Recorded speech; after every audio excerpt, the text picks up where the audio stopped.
But interestingly, about church fathers, you're ignoring all the church fathers who affirm faith alone, explicitly say it's by faith and not works. So that would go against your position. Church fathers are inconsistent, but I don't think the Bible is. The Bible is perfectly consistent. And so if it says not of works, but it's by faith, and you think it is works, well, then I'm going to go with the Bible over you. And you can't say 2,000 years of church history actually supports your position because, again, I can give you quotation after quotation of, if you're interested, I can give you some. Say it's faith alone, not of works, right? If they're quoting from scripture, great. Let's see who has the best interpretation based on scripture itself. So don't let them be your authority. Let scripture be your authority and let's see whose interpretation of the passage best fits with the text. The church fathers are inconsistent. So may claim po na ang church fathers daw mismo ang nagturo ng faith alone. Kaya mali daw ang Catholic teaching on faith and works. But wait, are we talking about the same meaning of faith? Pareho bang definition nila ng justification sa modern Protestant concept? At kung totoo pong sola fide ang paniniwala ng early church, bakit paulit-ulit po na sinasabi ng Biblia na faith without works is dead? Today we're not dodging the argument. Sasagutin po natin ito ng diretso. Hindi po inconsistent ang mga church fathers. Mas malalim lang kasi ang theology nila kaysa sa mga oversimplified slogan ng faith alone. Now, i-expose po natin ang mga misunderstanding na ito.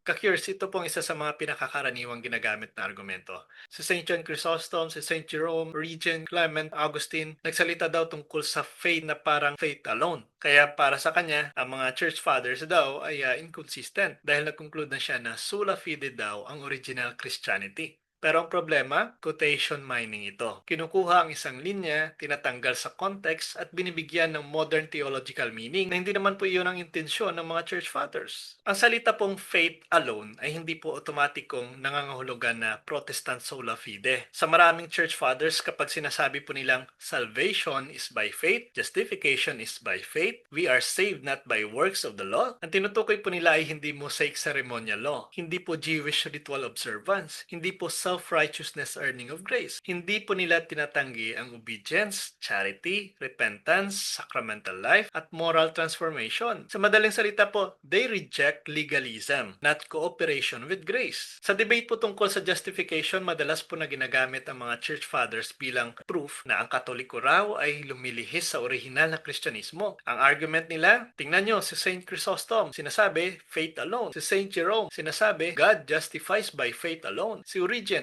he used the thief on the cross. Si Clement, sinabi, not by works. Si St. Augustine, tinuro that grace through faith. At pagkatapos, magkukonclude na sila agad na, therefore, Catholic doctrine is wrong.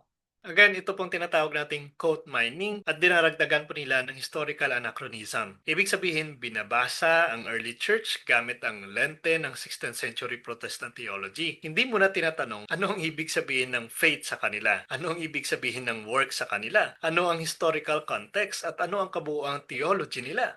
Madalas po kasi yan po problema sa mga kapatid natin na mahilig lamang mag-quote at hindi naman binabasa ang buong konteksto ng sulat. Dahil kapag tiningnan po natin ang buong larawan, hindi po sila nagtuturo ng Protestant sola fide.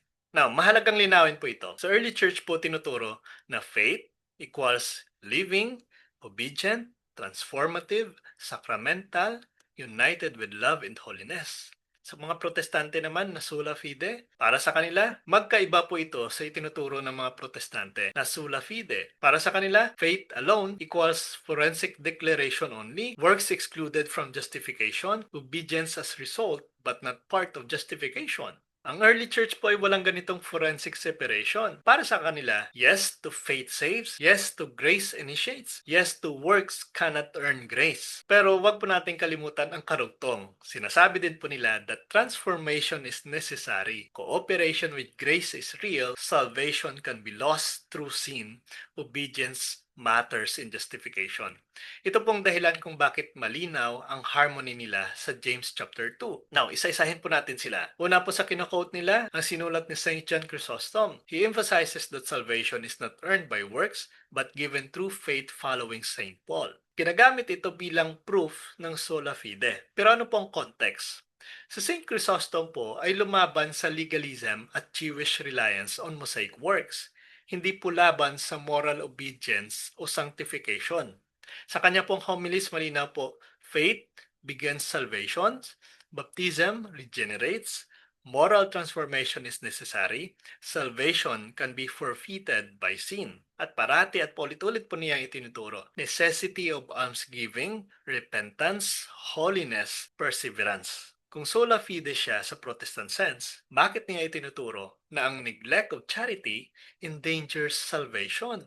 Because para sa kanya, faith is alive only when expressed in love. Hindi niya itinuturo na faith na intellectual assessment lamang. See? Pangalawa po sa kina-quote nila ang sulat ni Saint Jerome na sinabi daw na God justifies the ungodly through faith alone. Mukhang malinaw pero kailangan po natin ng context. Si Saint Jerome po ay nag-explain ng Romans laban sa Pelagianism. Ang point po niya, hindi natin kayang iligtas ang sarili sa pamamagitan ng human effort. Justification begins by grace through faith. Pero hindi po niya tinanggal ang cooperation. Sa ibang writings, malinaw po na itinuturo niya ascetic life, obedience, repentance, merit under grace, necessity of perseverance. Kung Protestant sola fide po ito, bakit niya binibigyan diin ang struggle for holiness bilang bahagi ng salvation? Diba? Dahil para po sa kanya, faith alone does not mean faith isolated. Ito ay shorthand laban sa legalism. Hindi po dogmatic exclusion ng obedience. Kaya napakalayo po sa pagpapakahulugan ng mga kapatid natin si bayang pananampalataya. Sunod po ang sulat ni Origen. He used the thief on the cross as proof of justification by faith. Yes, pero ang example po ng thief ay extraordinary case. Ang punto po dito ni Origen, God's grace can save even the last moment. Salvation is not limited by rituals when impossible. Pero hindi po niya sinasabing ito ang ordinaryong norm, na para bang sa lahat ng pagkakataon ay kailangan mong nakapako sa krus para instantly kapag maniwala ka lang sa Diyos ay maliligtas ka na. Now, sa theology po ni Origen, iba po. Tinuturo niya pa, purification after death, moral transformation, free will cooperation, struggle against sin. Hindi po ito compatible sa Protestant imputed righteousness only. Para po kay Origen, faith begins salvation, but it completes through transformation. At isa pa po sa ginagamit nila ang sulat po ni Saint Clement na we are justified not by ourselves but by faith. Again, context matters. Ang sinasagot po dito ni Saint Clement ay pride in division. Ang punto niya, salvation is not human achievement. Salvation is gift of God. Pero sa parehong sulat po, malinaw din niyang sinasabi, necessity of obedience, warning against disobedience, reward according to works. So kung sola fide po ito, bakit niya binabalaan ang mga believers na ang disobedience ay magdadala ng judgment? Diba? Because his theology is covenantal, not forensic isolation. And last po sa kino-quote nila si St. Augustine. Ito po ang pinakamalaga. Protestant often claim Augustine as proto-reformer. Pero si Augustine po ay isa sa mga pinakamalakas na defender po ng pananampalatayang Katoliko. Dinedepensahan niya ang infused righteousness, transformation, necessity of charity, perseverance, sacramental grace, at possibility of falling away. Sa kanya pong sinabi, salvation by grace through faith, tama po yan. Pero sa kanya, faith works through love.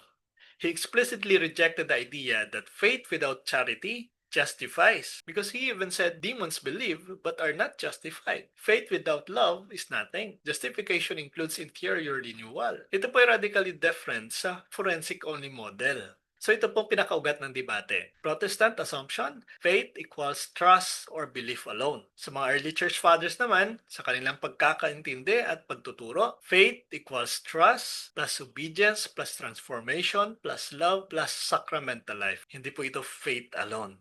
Kaya pag sinasabi nila na faith alone, hindi po ibig sabihin na faith isolated from love and holiness. Ito po ay faith apart from legalistic works, faith as beginning of salvation, faith powered by grace.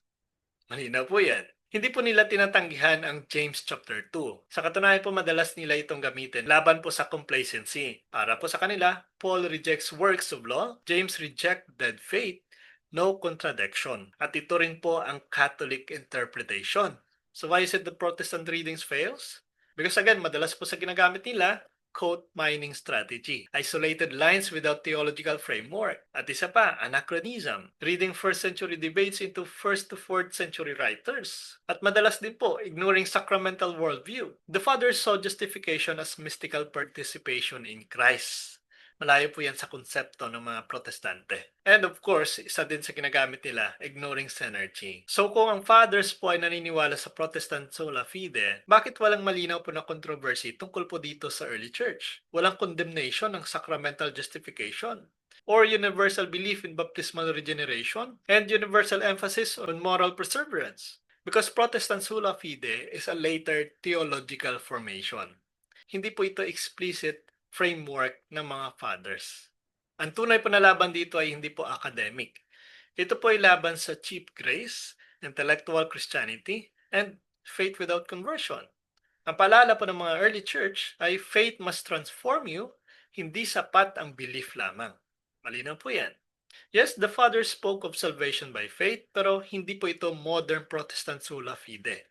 Ito po ay faith initiated by grace, faith live in love, faith expressed in obedience, faith nourished by sacraments, faith that perseveres. At ito po ang consistent sa James chapter 2, sa gospel at sa buong buhay po ng early church. Kung ang early church ay nagtuturo po ng living faith, then ang tanong po natin dito, buhay ba ang faith natin? May transformation ba? May obedience ba? May love ba? Because the fathers reminds us, faith that does not change you is not faith that saves you. Malinaw po yan. God bless po sa ating lahat. So ayan po mga peers, sanay kapupulatan po natin ito ng aral. At kung nagustuhan niyo po ito, please like and share, ibahagi po natin sa mga kakilala po natin. And please don't forget to follow and subscribe po ng ating YouTube channel, Mr. Curious Catholic. Muli po, this is Mr. Curious Catholic, kasama po ninyo sa pagtatanggol ng ating simbahan. Pro Deo et Ecclesia. Sa Diyos po ang lahat ng kapurian. Hey, hello mga kapatid. Follow and subscribe. Mr. Curious Catholic, marami tayong matutunan. Mapupuno po yung ating isipan sa mga katotohanan. Dahil ang katotohanan na magbigay sa atin ng tunay na kalayaan. God bless. Hello mga kapatid, inanyayahan namin kayo, huwag niyong kalimutan mag-subscribe sa kay Bro Dance Oberio, Mr. Curious Catholic. Marami kayong matutunan sa pamamagitan ng pagsubaybay niyan sa pagsagot sa pananampalataya na inaatake ng ating mga kapatid sa iba. Yung pananampalataya, and they are not only attacking the teachings of the Catholic Church, but proselytizing the good numbers of the Catholic.